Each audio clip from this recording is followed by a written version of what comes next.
People often say to me when I go out, Rob, what do you say to your friends when you go out that you don't drink? Because it's such a stigma. It's like, what? You don't drink? It's like, well, no. Well, why don't you drink? What's the matter with you? You know, are you alcoholic?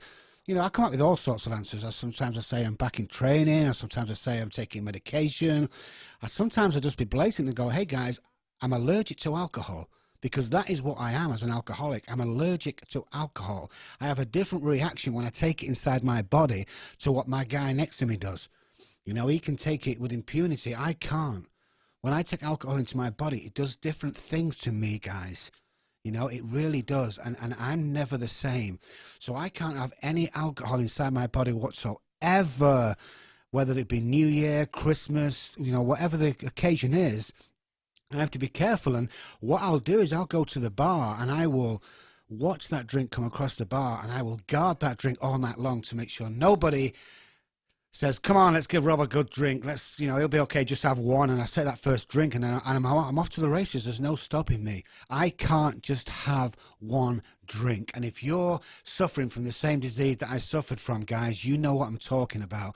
We can't just have one drink. When it gets inside me, I act differently. And I was sick of those days. You know, there's a saying around the recovery world, sick of being sick and tired. I got to that point where I just couldn't do this anymore. You know, guys, I lost my family over this disease. I lost a wife. I lost children. I lost my mom and dad. I lost sisters and brothers. I lost friends. I lost everybody. And I ended up on the streets homeless. How'd you go from $1 million house to being homeless? What's that all about? It's called the disease of alcoholism. That's what it's all about.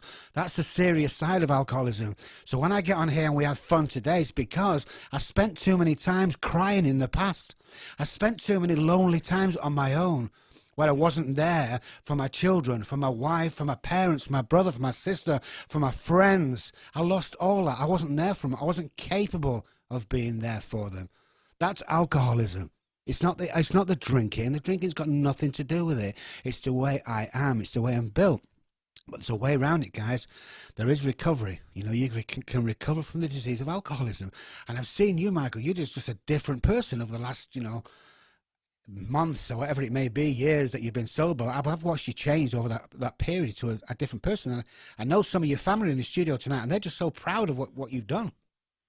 Oh yeah, you know, I hear it every day, and I'm glad I'm able to hear it because you know, I was a mess. There's no doubt I was a lost cause. I was a mess, and you know, my friends knew it. I have a you know, real good friend out there, and no, I won't say his name on air, but you know, he told me a while back. He goes, "You're a mess," and when things got really bad, and I went to the hospital, I called him that night, and I was trying to get him to come over to the house and hang out with me.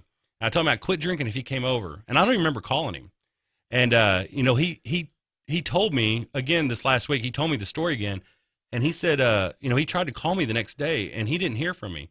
And he started checking the obituaries. That is, I mean, that's just sad. He was checking the obituaries to see if I was alive. And I called him 8 days later when I got out of the hospital.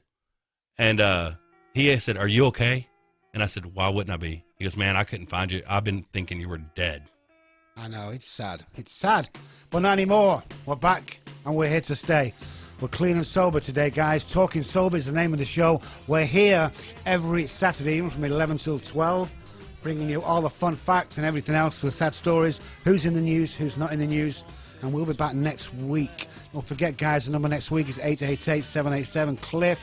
Give us a call. We'll be here as usual, and we'll see you next week. Let's get down to it. Do you have an addiction? Any kind? Drinking too much? Drugs? Sex? Whatever it is, there is a way out. A place and people who have been where you are and know they can help. It's Robb Kelly Recovery Group.